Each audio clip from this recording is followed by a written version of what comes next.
Singapore citizens and permanent residents studying in the UK have been given priority to return home on Singapore Airlines as part of a special arrangement with the Singapore High Commission in London.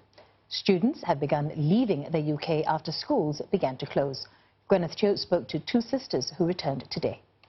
Last week everything moved so quickly.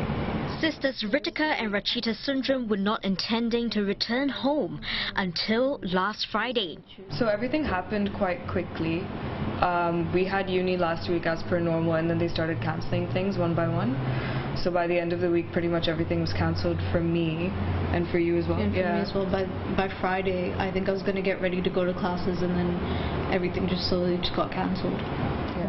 The University of Glasgow in Scotland, where they are studying, moved all remaining classes online and said examinations would no longer be taken in person to minimize contact between students. So most people straight away booked their tickets back because they had a feeling that this would happen.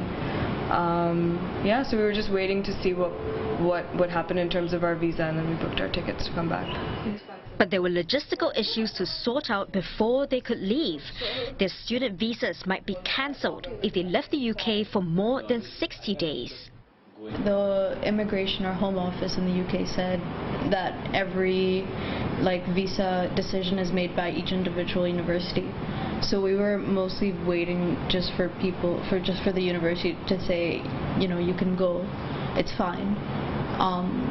But yeah, I think right before our flight, I got the email saying we can go. I think our thought process was, a lot of people are leaving, I think it'll be fine. They said if international students go home, it's okay, they'll figure something out for us. So they were quite understanding about the whole situation. For their parents, the risks had to be weighed carefully. Initial thought was still to keep them there because the primary fear was when they travel, they're going to be in touch with people, and it's the travelers who are potentially passing it on. So we had to weigh the pros and cons, the way the Singapore government kind of managed the containment versus how UK is handling it. It potentially could get worse there, and they could lock down the country, and then the kids won't even be able to leave, and we won't be able to go. And the level of anxiety that that we will go through will be quite a bit.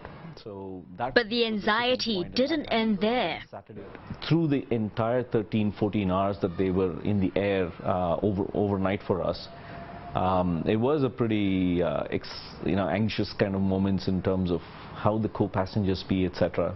A couple of photographs that they sent across with the co-passenger with the entire bodysuit, plastic bodysuit, that gave me a little bit of comfort, thinking everybody's thinking the same way. So that was good. But it was a lot of anxiety. Seeing them at the airport today was total relief.